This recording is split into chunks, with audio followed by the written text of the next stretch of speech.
தண்ணில குளிக்காதே என்ன செல்லு வச்சுக்கா.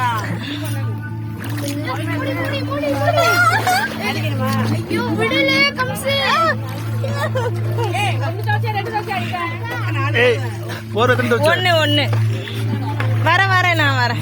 ஒண்ணு வச்சுக்கா.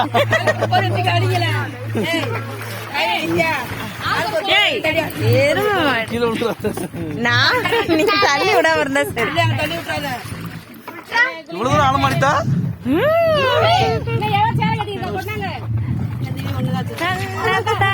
பார்த்தாலே போதும் கடவுளுக்கும் அது வருமே. உணர்ச்சி வசப்பட்டு போயிடாதான் இங்க வந்து. எதுக்கு அங்க போன இருக்கு நல்லா